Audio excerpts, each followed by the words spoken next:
All right. Also tonight, Jim Jordan sent a letter to the Attorney General, Merrick Garland, requesting more information on the former DOJ prosecutor who left Joe Biden's Department of Justice to join Bragg's prosecution against Trump for the misdemeanor of mislabeling business records whose statute of limitations have long since passed, presided over by a judge who donated to Biden and whose family could very likely benefit from this and who should have recused himself.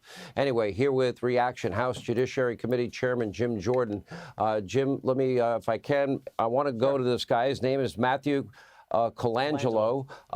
Wasn't he the third highest ranking DOJ official?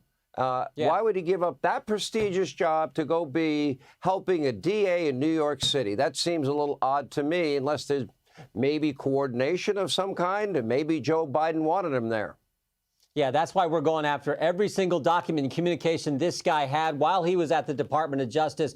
Any communications, any documents that he had exchanged with Alvin Bragg, Fani Willis, Jack Smith, or Letitia James. Because here's a key fact, Sean. Alvin Bragg is saying President Trump conspired to influence the 2016 election. Jack Smith is saying President Trump conspired to influence the 2020 election.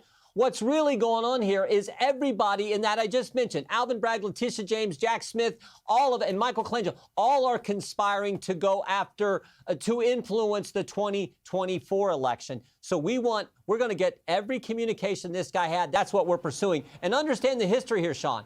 First, we had a hearing in Manhattan where we talked about all the crime going on there and Alvin Bragg not dealing with that. Then we subpoenaed Mark Pomerantz, the guy who wrote the book and was the catalyst, who worked for Alvin Bragg and then left, wrote the book, the catalyst for Alvin Bragg bringing this ridiculous case. Then Alvin Bragg took us to court. We won in court. Then we deposed Mr. Pomerantz, and he took the fifth umpteen times. So now we want to get all the communications from Colangelo just to see this conspiracy they're all involved with on the left to impact the 2024 election.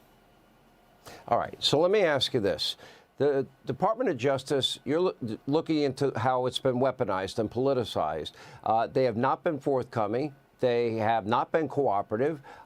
You've sent subpoena after subpoena. What other potential powers might you have? Well, there's always the contempt. I mean, look, we know that Merrick Garland, we're looking at contempt for the Attorney General because he won't give us the audio tape that the special counsel Hur had when they interviewed Joe Biden, and they decided not to charge this guy with knowingly having and giving out classified information. They won't charge him. They won't recommend charges because he's a forgetful old man. We'd like to get that. So there's contempt when they don't comply with subpoenas. We've issued 90-some subpoenas from the Judiciary Committee. I've signed 90-some subpoenas this Congress, but we'll keep doing it to get the facts. Who would have to sign off on a contempt prosecution like they did with Bannon and Navarro? Wouldn't that have to be Joe's Department of Justice? Yeah, you can also go to you can also go if it depends if it's civil or criminal, but yeah, typically it goes to the Justice Department, so it's the same Justice Department. But still, there's this that's again, we're the legislative branch. We got to use every tool we have.